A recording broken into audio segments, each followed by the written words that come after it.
This place is in better shape, I think, than what your predecessor found it. How do you find it as you take over?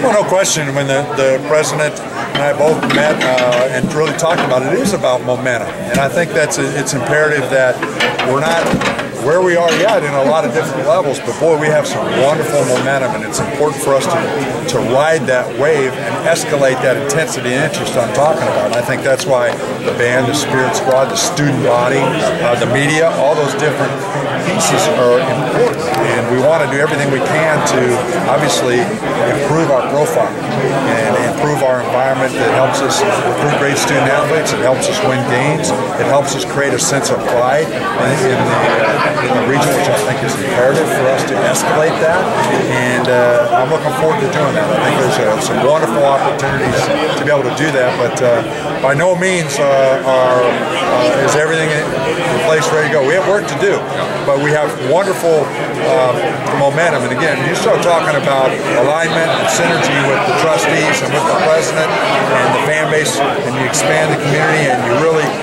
rally the alumni base in the entire region.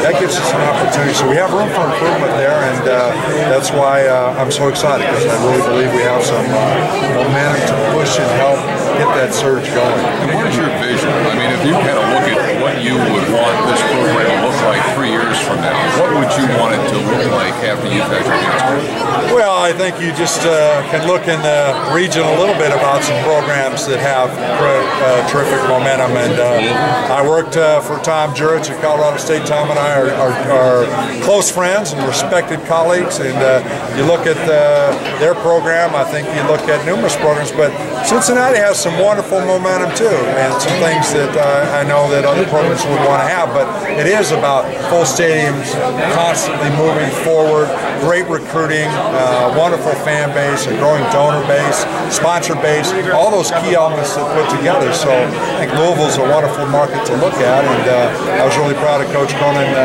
winning that game the other day. Looking forward to competing against them, and I know they're no longer going to be in the league in the near future, and I'm looking forward to hopefully having an opportunity to continue to compete against them and other regional programs, and obviously with UK in the marketplace. Mike, well. You've navigated. Walking into a stadium expansion, renovation, you've got two coaches, football, basketball, who are at the top of their game. So what becomes your first and highest order of business, the biggest issue you have to tackle first? Well, there are some, and I think that's what I was trying to allude to, that we do have work to do and trying to pull that together. But I think it's important to begin to build strong, deep-rooted relationships for the long term. I think the president and one of the first questions talking about, hey, you're going to be here and pull that together. It'll be imperative for us to build long-term, deep-standing relationships. That's with coaches. That's with every constituent groups that makes a good intercollegiate athletic program successful. So we have to start building those immediately. And I believe that opening up the fall season in Paul Brown, we've got to ensure that we've got a great environment and a sense of pride. And it's for everybody to understand that they're supporting a great coach and great young men, and it's everybody bringing it, and it's all on. And I recognize that's a priority. It's got to be for us, and it's got to be a priority to continue to raise our profile across all the different key essential pieces of a viable intercollegiate athletic program. So that's fundraising, that's marketing, that's attendance. Again, I would like to be able to walk. I was so proud last night to go to dinner, and a family next to me all had Bearcat gear on. And I'm like, that's awesome. I walked over, I said, go Bearcats, and they're like, yeah. And you know, so you want to expand that to the point where it's a lot more rabid, if you will. And coming from Denver this last year and going to every Bronco game and watching that sense of passion that comes from their fan base. I know it's at a different level, and I'm thrilled to be a Bengal fan now and support the Cincinnati Bengals and the Reds for that matter. But you take a look at that Denver model and you look at solid coaching, great play from their players, but also it's an environment that attracts free agent players and attracts fan base and a sense of community spirit that is at a very, very high level. And so I think that's why that intensity of interest, it'll be important to fuel that for the long term. You've navigated the conference realignment waters successfully. Yes. What do you bring here that you learned in taking a program into a new league and successfully navigating those waters? Well, I was fortunate enough to do it twice. When I was at the University of Idaho, the Big West Conference quit sponsoring football. We were able to keep the program at the 1A level by joining the Sun Belt. Not exactly your best fit. And obviously, what we were able to do with the Pac-12, we were the first institution to move, and it was strategic for us in pulling it together.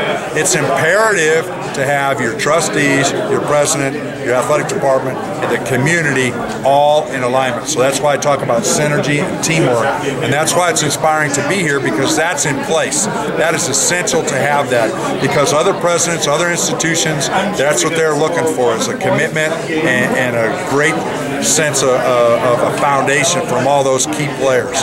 Without a Power 5, so to speak, conference affiliation, what could the financial hit be year on and year out? I mean, if it really drags on year after year. Well, obviously that's a significant difference from Big 5 versus not being on that level. So obviously it's significant. It's a high stakes game, and I think that's why it's important for the president and I and the trustees, all the different people, leaders I'm talking about, to help inspire people to want to be a part of that, because it's not just going to happen by ourselves. It is a team game, and it is a team game with all the different people that make up great programs. And I'm excited to see the game tonight, because I believe that America's watching, and Mick's doing a great job, and we've got a wonderful shining light in his program right now. We've got to take advantage of that, but we've also got to provide every sense of support for him by creating a rabid environment, continuing to recruit the highest level basketball players in the country, and addressing the issue associated with the facility, all those things. So we have work to do, but again, that's the big part of it. You mentioned the facility. Is Fifth Third Arena something that was talked about in the process? Yes, absolutely. And is it a long-term thing? Is it something you know after Nippert that it's next on the list? Well, we've been engaged in this for a short period of time, so we have work to do there for me to research that. I'll be anxious to get input from you and others around the city that know those things, and to help us make the decisions and pull that together. But again, irregardless of where we play, if it's not full and it's not great at a rabid environment and it's not something special, then obviously that's something we want to focus on first. Thank you.